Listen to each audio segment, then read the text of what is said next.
Je m'appelle Lydia, Lydia, c'est mon nom de jeune fille, c'est le nom sous lequel comment on dit? Publié. Voilà, c'est le nom sous lequel je vais publier. J'habite la région parisienne, c'est une merveilleuse région où tout le monde fait la tête du matin au soir parce qu'il fait gris, parce qu'on est en permanence en train de cavaler, et du coup, il y a beaucoup de gens qui sont en train de bouquiner, c'est pour ça que peut-être je me suis mis à l'écriture parce que je suis passée par là avant eux et ça permet de s'évader. Très bien. Donc aujourd'hui, tu arrives, tu as rédigé un roman complet, tu l'as Oui, corrigé. Est-ce que tu veux bien en dire quelques mots? quelques mots. Le synopsis, Par exemple, oui, par exemple, c'est l'histoire d'une jeune femme qui se réveille après plusieurs semaines de coma suite à un grave accident de voiture. Lorsqu'elle se réveille, elle apprend que son mari, l'homme de sa vie, son âme sœur, est décédé. Elle a fait une fausse couche et elle ne peut plus avoir d'enfant. À partir de là, c'est vrai que sa vie est franchement misérable. Malgré tout, elle se bat, elle essaye de remonter la pente parce qu'elle a des amis et de la famille.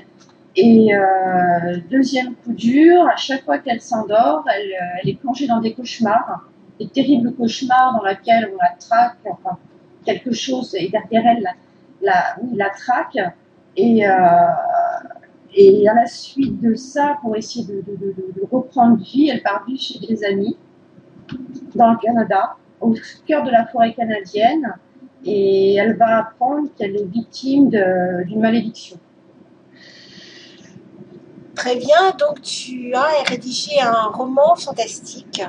Voilà, c'est du fantastique. Parfois même un petit peu d'horreur. Oui, Ma prof m'a poussée à aller très très loin. Donc, j'ai une imagination débordante et elle m'y engage largement.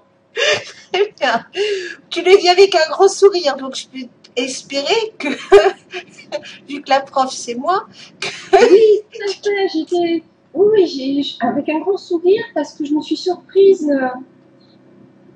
de voir à quel point l'imagination pouvait être intense. Avec un peu d'encouragement, on peut aller très très loin. d'accord. Donc c'est une bonne formule qui t'a convenu. Pour moi, oui, complètement. Le fait de te lâcher, comme tu dis, ça t'a permis d'atteindre un niveau d'écriture et d'aller beaucoup plus loin que ce que tu avais certainement imaginé faire ou espéré Ah faire. c'est clair, je me suis vraiment surprise. Je me suis, comment, quand je me relisais, j'étais fière de moi quelque part parce que j'étais épurée par ce que j'écrivais. Non, bon, ça va toucher tout le monde, ça va. D'accord. Alors ce qui est original dans ta démarche, Lydia, c'est que tu avais déjà publié quand tu es venue vers l'Esprit Livre. Oui. Alors en fait, moi, pour beaucoup de personnes, l'écriture, ça tient de l'enfance, de l'adolescence, etc. Moi, c'est venu très très tardivement, il y a quoi, 8 ans, pas plus. Je m'embêtais et je me suis mise à écrire sur une feuille tout simplement des mots, des histoires, etc. Et c'est devenu addictif. Donc j'ai écrit un premier roman effectivement qui est sorti avec une maison d'édition belge. C'était un roman comique, mais j'ai bien vu que j'avais de grosses lacunes, que ce soit au niveau de la rédaction, de l'intrigue, etc. Donc j'ai commencé à chercher où je pourrais prendre des cours. Le problème, c'est que moi, j'ai des horaires de travail qui sont complètement en dents de scie. Il y a des jours, enfin, j'ai pas 2 semaines identiques. Ce qui posait vraiment un très gros problème quand on veut s'inscrire dans des formations classiques, où on rencontre les gens, où on y va toutes les semaines à une certaine heure. D'où l'intérêt de l'aimant littéraire, qui me proposait une formule via Internet. Je pouvais travailler quand je voulais. Chacun étudiait les textes les uns des autres. Et voilà. Et alors, le deuxième point aussi, c'est comme je suis très timide, Internet me convient parfaitement. Tu parles de l'élément littéraire. En fait, c'était le site qui s'appelait l'élément littéraire parce que l'organisme s'appelle l'Esprit Livre, hein, je Ouais, précise pour éviter la confusion. Mais c'est vrai on a eu longtemps tendance à parler d'élément littéraire, voire même de Halle. oui, c'est resté. C'est resté.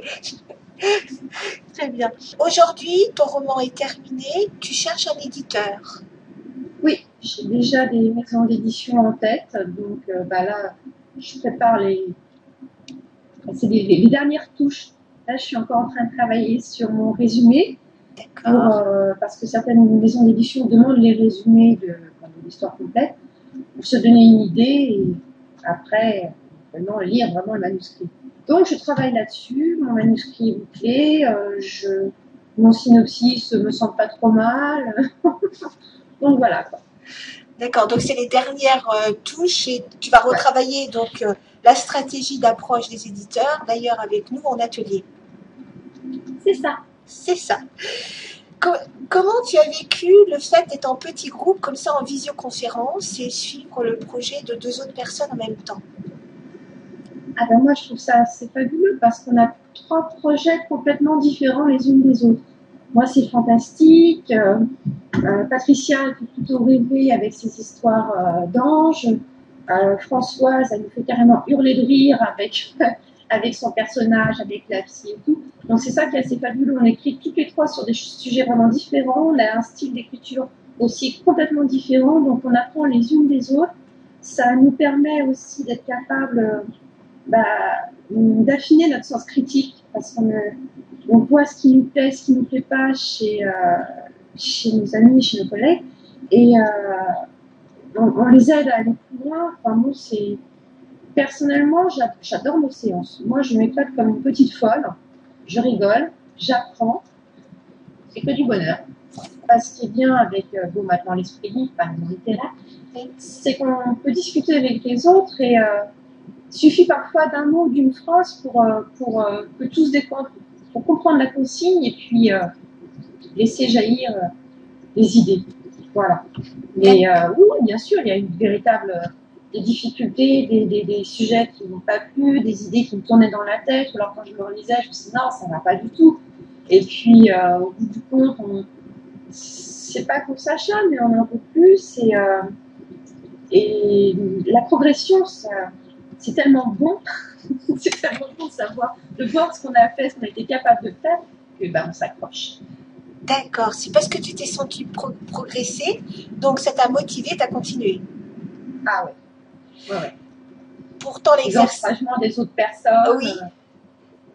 Et c'est vrai que la technique, la guitare rebutée, le séquencier, avec le roman, t'es parvenu à en faire un et tu l'as fait plusieurs fois et relativement facilement pour ton roman. Mon roman, je l'avais déjà écrit il y a plusieurs années en fait. Oui. Donc lorsqu'on a commencé à travailler tout ensemble, j'ai repris le roman, enfin j'ai lu mon roman pour avoir mes scènes. Oui. Mais après, bon, j'ai établi plus ou moins un séquencier. J'ai beaucoup remanié le séquencier pour arriver à quelque chose qui ne ressemble absolument plus rien à mon manuscrit de départ. C'est vraiment c'est un vrai livre, un vrai bouquin avec une véritable intrigue, c'est bien écrit. Je fais ma pub. Très bien, ça commence comme ça, faut que tu t'entraînes, absolument. Est-ce que durant cet apprentissage, tu as découvert des choses sur l'écriture, sur toi-même, sur la manière de concevoir un livre? Est-ce qu'il y a eu des découvertes? La grande découverte, comment dire, l'écriture, sans aucun jeu de mots, enfin c'est arrière-pensée, etc., c'est un plaisir personnel. Je peux pas parler d'écriture avec mes proches, avec mon mari, mes enfants, parce qu'ils n'arrivent pas à comprendre ce que moi je ressens.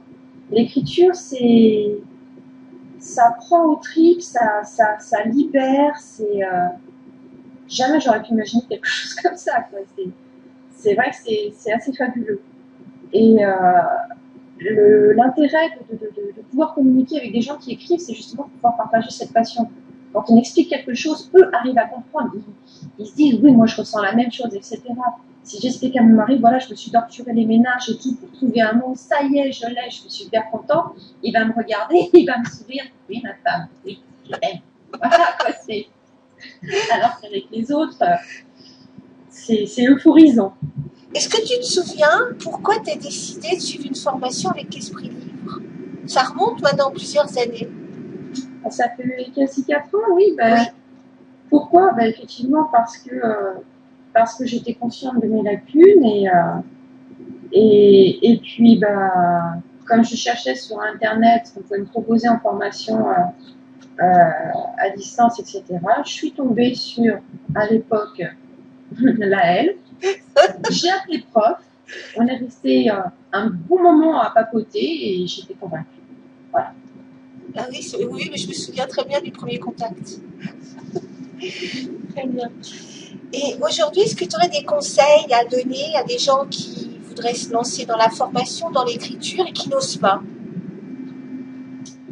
Qui n'osent pas, l'intérêt effectivement de l'esprit libre maintenant, c'est justement qu'on peut oser parce qu'on a en face de nous des gens dans la même situation, qui hésitent, qui ont envie d'écrire depuis longtemps, mais qui n'osent pas vis-à-vis de l'entourage, etc. Là, en fait, c'est très amical, quoi. Tout le monde discute des textes des uns des autres sans aucun a priori, sans mauvais jugement, sans se sentir supérieur à l'un ou à l'autre. Et c'est ça qui est agréable, c'est se rendre compte finalement on a des capacités et d'autres personnes sont là pour les faire valoir, pour les embellir. Après, il faut pas être pressé non plus, faut pas vouloir dès demain être capable d'écrire un best-seller. Non, il faut prendre son temps, il faut prendre du plaisir. Les mots, c'est un jeu. Ah oui, mais le résultat est là. Ouais. Eh oui.